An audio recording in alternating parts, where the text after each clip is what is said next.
Eu sou a Débora, coordenadora do curso de nutrição da FIB. Estamos aqui hoje para gravar, um novo programa da TV FIB e temos como convidada especial, a nossa entrevistadora principal, a nutricionista Thaís, Bado.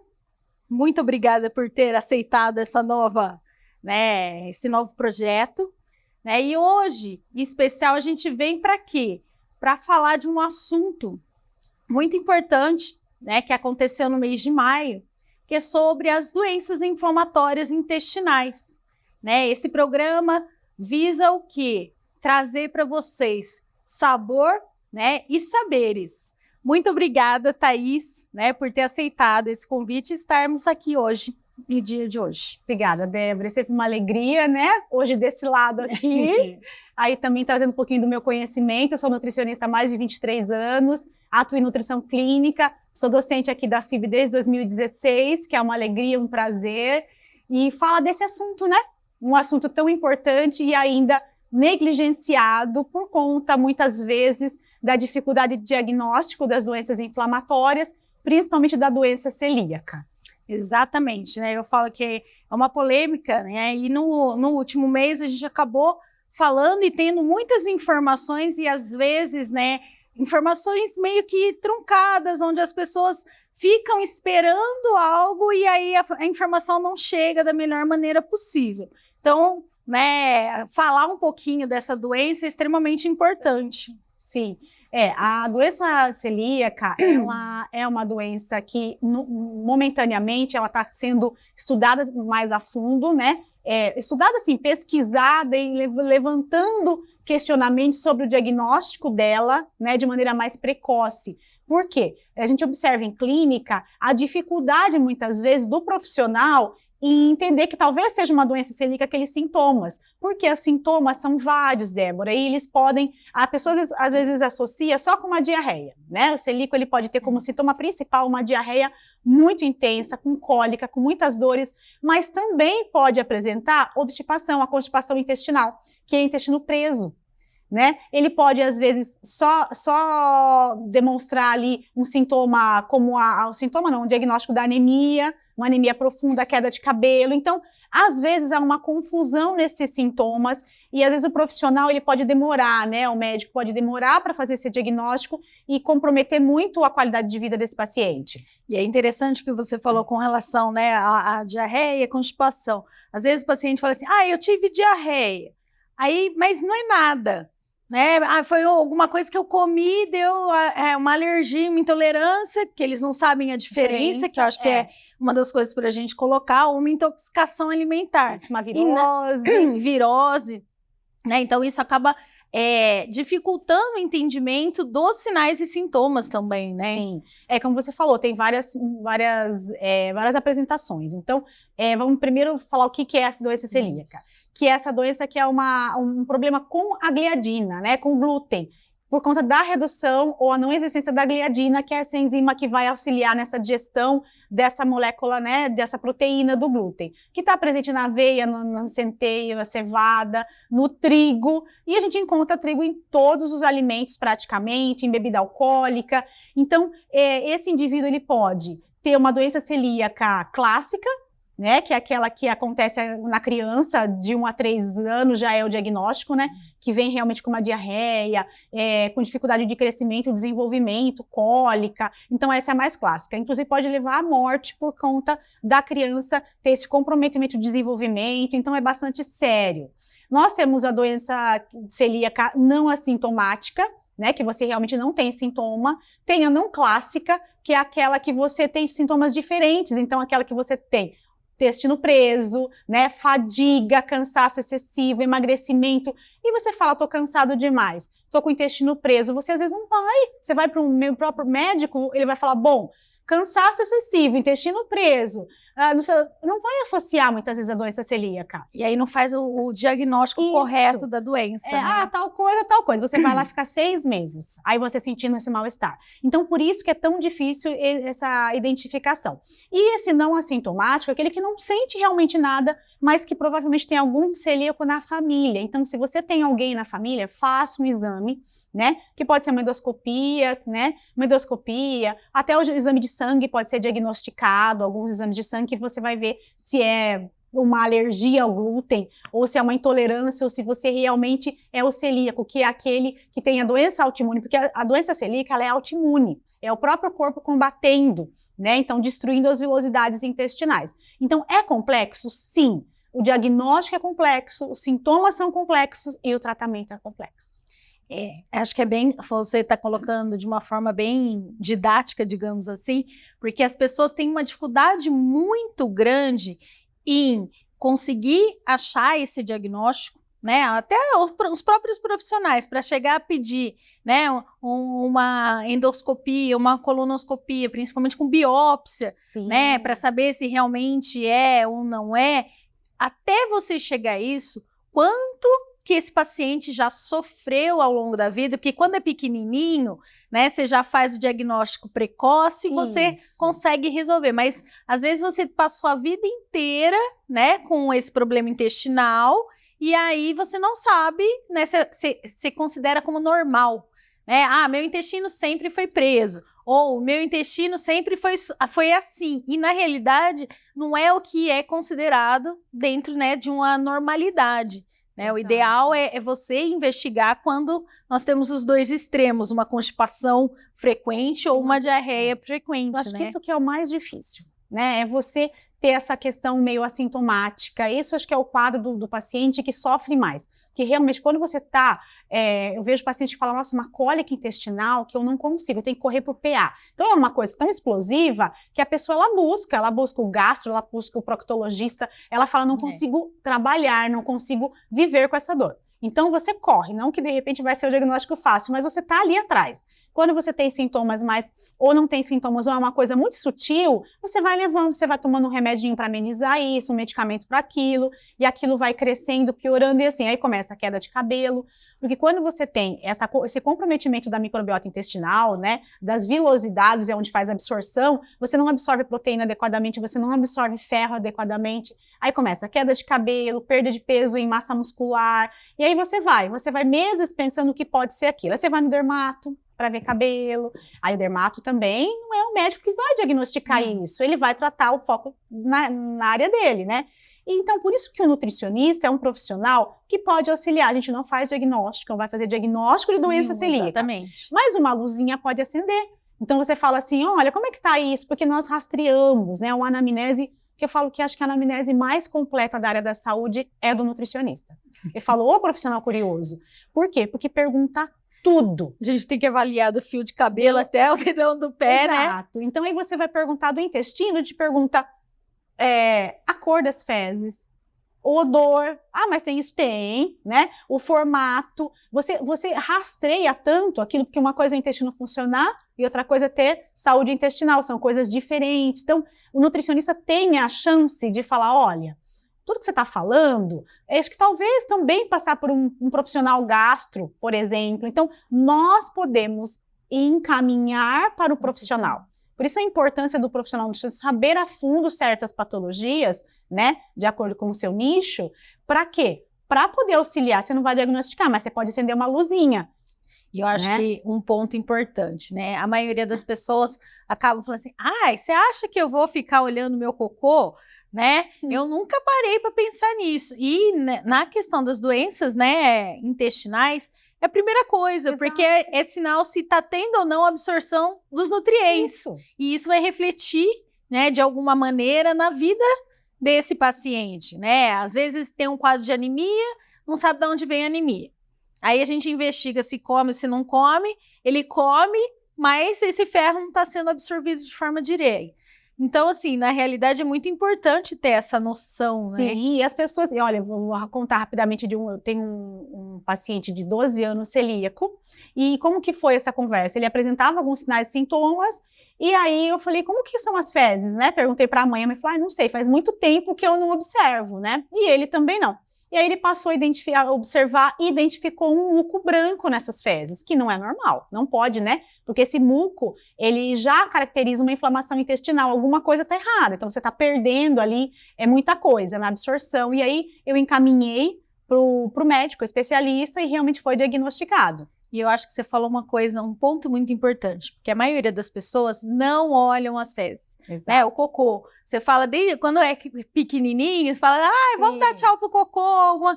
E aí você vai crescendo, você, né, pega, dá descarga e acaba não olhando. E é muito importante a gente ter noção, né? Porque para poder até nortear os profissionais da saúde, porque a gente detalha muito essa questão das fezes, para poder identificar, tá tendo problema ou não, porque as fezes, na verdade, é o produto final, né?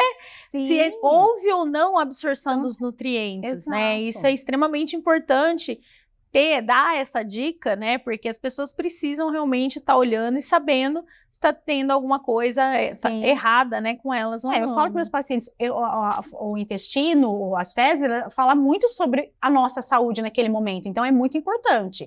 E assim, o profissional nutricionista é aquele profissional muito curioso, né, que foi treinado para isso, então a gente ensina os alunos a fazer uma anamnese, que é um rastreamento de informações muito detalhado, para que ele possa entender esse paciente, não fazer diagnóstico, só o diagnóstico nutricional realmente, mas, por exemplo, esse menino, eram muitas informações, de dificuldade de crescimento, né? O menino já tinha 12 anos com uma estatura, assim, e acompanhando com um profissional médico, pediatra, mas sabe, alguma coisa estava errada. Aí você identifica e encaminha, não é que eu sabia que era celíaco, eu simplesmente achei que fosse uma coisa que estava muito estranha. Então, o profissional nutricionista, ele realmente pode auxiliar muito para encaminhamento para um profissional específico, e olha que bacana você realmente agregar ali na vida daquele indivíduo. E aí depois esse paciente diagnosticado voltou para quê? Para a condução da alimentação.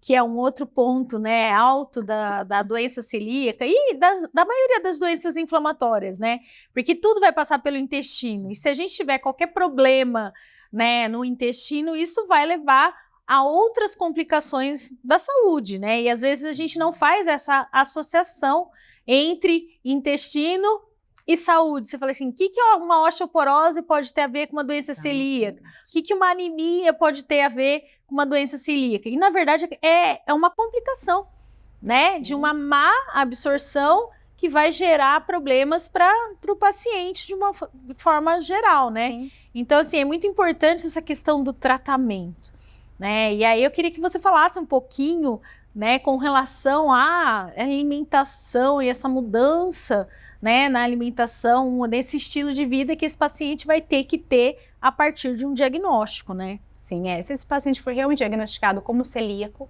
né, não só como sensível ao glúten, ele vai ter que restringir 100% a ingestão, porque é o agressor. Não existe um medicamento para controle da doença celíaca, existe uma retirada da alimentação. Claro que às vezes o paciente usa algum medicamento momentâneo ali para algum sintoma, né, em relação ao intestino, enfim, mas para tratar essa alteração autoimune é a alimentação. Então é restringir de maneira radical para o celíaco o glúten, que está presente no trigo, no centeio, na cevada e na aveia. Acho que você tocou num ponto, né? O tratamento maior é a retirada do glúten. Não tem um medicamento específico para a gente falar assim, toma esse medicamento que o milagre acontece. Na realidade é a retirada, né? E aí, eu retiro. E o que eu faço, né, com a minha alimentação? Porque eu não posso mais comer, né, essas fontes, principalmente o trigo, que é um problema sério que nós temos, né, porque 99% dos nossos alimentos industrializados acabam tendo trigo na composição. Quais dicas e orientações que a gente pode estar passando, né, para os pacientes e também para os familiares, né? Sim. Pessoas que trabalham também com essa questão da doença celíaca. A retirada do glúten, ela vai estar sempre associada a alimentos principalmente ricos em carboidrato. Então, essa pessoa corre um risco muito grande de uma perda de peso, né, intensa e de perda de peso em massa muscular. Porque aquele indivíduo que foi diagnosticado e faz musculação, por exemplo, a pessoa acha que é só a proteína que vai induzir ao ganho de massa muscular, mas se eu não tenho carboidrato como fonte, eu não mantenho minha massa muscular. Então, trocar a altura. Eu tirei o pão, coloquei o ovo. Você pode até colocar o ovo, mas cadê a fonte de carboidrato? Pode ser batata doce, você fala, nossa, batata doce, mas eu como meu pão francês, vou trocar por batata doce, por mandioca? Vou procurar um pão, então, que não tem glúten. Existe isso? Existe. No mercado tem uma linha grande sem glúten. Porém, é importante salientar que, assim, não tem glúten, mas tem outros aditivos alimentares extremamente prejudiciais à saúde. Você pode comer. Porque a gente tem que pensar, Débora, também no conforto emocional do paciente. Sim. Ele viveu não sei quantos anos comendo um alimento que faz parte da vida dele e é como uma perda de uma pessoa, é doído, é dolorido. Sim. A gente acaba falando, não, tem que tirar para você melhorar. Será que as pessoas, os profissionais pensam quanto isso é difícil? Tem pessoas que entram em depressão. Então, a gente tem que ter esse olhar e dar possibilidade. Olha, tem tal marca de pão, que é um pão francês sem glúten. Ele é industrializado, mas coloque tantas vezes da semana e intercale com um produto natural, por exemplo, um bolo caseiro sem glúten, que você nutricionista, passa a receita para ele vai ter que ter ali um planejamento melhor para cozinhar alguns alimentos. Tem pãozinho de batata que eu passo, um pãozinho individual que mantém congelado, super gostoso, mas isso é um papel do nutricionista. Passar as dicas, a receita, como que faz, como que você pode lidar com tudo isso. Ah, eu gosto de pizza. Tem algum lugar que eu possa comer pizza sem glúten? Para celíaco, é desafiador. É. Porque tem a contaminação cruzada que o paciente não pode. Se você é sensível ao glúten, você até pode ter partículas de glúten ali envolvido no alimento que você não vai ter sintomas. Mas se você é celíaco e você vai comer, que na massa foi feita, sei lá, com aveia. Só que ali do lado, na bancada do lado, está sendo feita uma massa com farinha de trigo. Então as partículas de glúten, elas estão ali no ambiente. Você vai passar mal. Então, essa pizza tem que ser feita em casa, por você. E em casa, você também tem que tomar cuidado. Se você fez uma coisa para sua família que tinha glúten e para você, então, assim, é desafiador. O nutricionista pode auxiliar muito em relação a isso.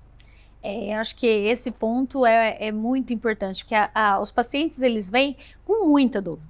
Né? E é o que você falou, parece que não é nada, mas essa questão de você retirar algo que fez parte, né, a sua vida toda, uma criança de 3 anos talvez não perceba tanto, Sim. Mas, né, uma pessoa de 50, 60, 70 anos, isso faz uma diferença muito grande, né? A gente brinca só de falar que tem que trocar o arroz branco pelo arroz integral. Nossa. Já é difícil, você imagina falar para o paciente, ó, a partir de amanhã você não pode comer nada que tenha trigo.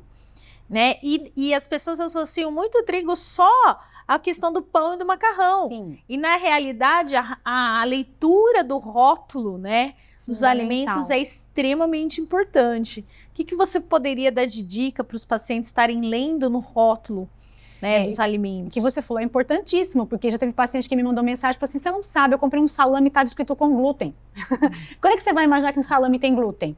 Não é na formulação, só que dependendo do ambiente que ele foi ali fabricado, tem partículas. E a empresa tem que colocar isso, porque é uma lei, né? Ela precisa colocar que é gluten free, que é livre realmente de glúten. Então, não importa se o alimento que você vai comprar é uma fonte de trigo ou não, olhe todo rótulo. E é um ponto importante, porque às vezes a pessoa vai comprar um produto e que ela fala assim, não, mas isso aí não tem glúten, arroz, por exemplo, né? Exato. Dependendo de onde foi comprado, como foi comprado, ele vai ter glúten. Então, você tem que observar essa informação. Contém glúten, o celíaco tem que correr literalmente Exato. Desse produto. E se a gente for mais além, você tem que pensar que muitas vezes o próprio solo, né, que foi plantado um trigo, na época de transição de safra, você pode ter plantado alguma outra coisa ali, que então assim tem o solo contaminado pelo glúten, né? E aí isso leva para o alimento, então é muito sério. Aí tem uma outra questão também que é importante. Às vezes, hoje em dia as pessoas, né, como uma forma de negócio, né, estou fazendo pães sem açúcar, pão sem glúten. Mas aí você tem que sempre perguntar, esse pão sem glúten, ele realmente é isento? Aí onde você faz a sua cozinha só é trabalhado com farinha sem glúten? Ah, não, isso aqui é para quem tem só uma sensibilidade, então o celíaco não pode comer. Porque quantos pacientes que eu vejo que tem crise, não, mas a moça falou que fazia sem glúten. Ela realmente faz, mas tem a contaminação, e nem quem faz às vezes sabe. Exato. Por isso foi que assim, uma ingenuidade. é estranho eu falar essa questão, mas às vezes um produto industrializado acaba sendo mais seguro do que um artesanal, né? Eu acho que não é defendendo a questão, porque a gente tem que dar, né, prioridade para os alimentos in natura e minimamente processados, mas de qualquer maneira, para esses pacientes, o industrializado se torna mais seguro, porque a indústria, de acordo com a lei, ela precisa seguir à risca se tem ou não tem o glúten na alimentação. Então, assim, a leitura realmente desse rótulo, ela é extremamente importante. Exato. Né? E assim, eu tinha até uma mãe que tem um filho celíaco e, na verdade, ela começou a produzir para vender. Então, você sabe que ali naquela cozinha dela, como a família tem a questão, ela produz, mas é muito difícil. Então, realmente priorize o industrializado quando você quiser comer alguma coisa específica, como, por exemplo, um pão, né? Então, assim, por isso que tem que ter orientação do profissional nutricionista, para você também não se encher de industrializado sem glúten, que tem uma pesquisa muito grande que foi feita no Canadá, da má qualidade nutricional dos alimentos sem glúten. Sim. Só que, assim, uma ingestão excessiva. Uma coisa é o profissional montar um plano alimentar em que você permeia a semana com alimentos equilibrados um dia todo, né? Sim, é aquela história. A gente monta, né, enquanto profissional, um cardápio. Como para qualquer pessoa, a gente não indica um monte de industrializado. Exato. Né? Quanto mais natural for o alimento, porque a gente fala, teoricamente, em vegetais, em frutas, né? Não é para ter. Sim. Né? É mais difícil você ter até essa questão da contaminação cruzada. Então, um cardápio colorido, ele vem agregar muito mais, né? Quando a gente fala de nutrientes, do que só produtos industrializados. Não é nem para o celíaco e nem para a população de modo geral. Né? É ter essa questão, mas a importância de colocar as fontes de carboidrato, né? Sim, não tem como. Tem que ter orientação nutricional do profissional nutricionista. E quanto às bebidas alcoólicas? Tem alguma restrição para os doentes celíacos? Ah, sim. A cerveja, a vodka, o uísque, né? A grande maioria tem glúten, tá? O vinho não tem. Tá? E assim, existem algumas, né, que até trazem ali sem glúten, né? Tem algumas cervejas que são produzidas assim, pouco conhecidas, mas que são sem glúten. Tá? Eu conheço algumas mas às vezes é difícil você acessar, o sabor não é o mesmo, mas sim, é uma cerveja que pode ser, mas tem que ter realmente na rotulagem uma certeza. Se você não tiver certeza daquele produto, entre em contato com a indústria antes. É um 0800, certeza absoluta daquilo. Por quê? Porque uma crise, ela é extremamente complicada, né? Então, quem é celíaco sabe a dor, o mal-estar, né? E às vezes, uma doença que estava bem controlada, ela acaba de novo voltando a uma estaca zero ali de inflamação por conta de um momento alimentar. Porque, querendo ou não, às vezes as pessoas consomem o produto achando, mas vai ser uma vez só, não vai ter problema, né? Então, é muito complexo essa situação, porque se tratam de pessoas e de indivíduos, e a partir do momento que a gente trata de indivíduos, cada um vai ter, né, uma manifestação diferente de uma quantidade mínima ou máxima a ser utilizado do produto em si. Eu acho que a mensagem fica aquela questão da gente buscar realmente a prevenção, qualquer sinal e sintoma, se você tem na família alguém, né, com a doença celíaca, buscar, porque a gente percebe que e continua sendo desafiador realmente o diagnóstico. Então, a pessoa tem que ter muito, muito cuidado. Qualquer sinal e sintoma relacionado é importante verificar, né? Exatamente, porque, querendo ou não, o profissional vai fazer diferença, né? Claro. Ter o diagnóstico já faz muita diferença, apesar de ser, muitas vezes, assustador, né? Mas é necessário o diagnóstico, e a partir do diagnóstico sempre está procurando o profissional, né, nutricionista aí, para estar podendo montar um plano alimentar individualizado, né, dentro dos hábitos desse paciente. Sim, isso é importante. Né? Eu acho que são coisas que a gente precisa sempre estar ressaltando para desmistificar e tornar a doença de alguma forma mais leve, né? Apesar de ser difícil de conduzir, mas na realidade é preciso, que né? Não tem saída. É preciso que a pessoa se adapte, aceite a doença, por mais eu sei que é fácil de falar, né? Quem passa por isso que realmente vê as dificuldades. Mas a aceitação traz a busca pela solução de questões momentâneas. Então, se a dificuldade da ingestão de algum alimento, então é importante isso. Às vezes até o acompanhamento psicológico para que seja. Porque é em criança, é em adolescente, é adulto jovem, é idoso, o diagnóstico pode ser tardio, a pessoa pode ter tido aquilo desde a infância e ter se manifestado um pouco mais tardiamente, né, na vida adulta, que nem você falou no começo. É uma dorzinha, alguma coisa, mas é normal meu intestino ser assim. Eu sempre tenho isso, desde pequeno eu tenho isso. Não é que é normal. Né? Você aprendeu a viver com isso, mas na realidade não é considerado normal. Só para a gente finalizar, né?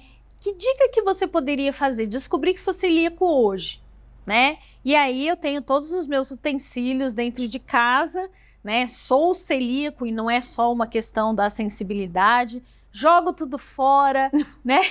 Porque o grande desespero é esse, tá? Eu cozinhei a vida inteira com celíaco. Vai ser da noite pro dia que eu vou conseguir eliminar esse glúten, né, dos meus equipamentos e utensílios de casa? Tem alguma dica, alguma coisa que dá para ser feito com relação a isso? Na verdade, sim, é uma mudança familiar, né? Então, as pessoas da família vão ter que entender que vai reduzir drasticamente a ingestão daqueles alimentos. E é por isso que é importante o nutricionista para passar também receitas gostosas e adequadas sem glúten, fazer uma torta. Essa torta tem que ser sem glúten. Porque senão essa pessoa que está vivendo ali, aquela mãe, vamos pensar na mãe, por exemplo, né? A mãe que faz, ela não vai poder comer aquela torta, tá? Então você vai higienizar esses alimentos, esses utensílios, desculpa, você vai reduzir esses ingredientes que tem o glúten e automaticamente a sua casa vai ficar ali com uma redução cada vez mais dessas partículas e você vai sim, claro que no começo passa aí um período, 30 dias até se ajustar tudo isso e aí depois tem que criar esse novo hábito. Então não precisa jogar fora, mas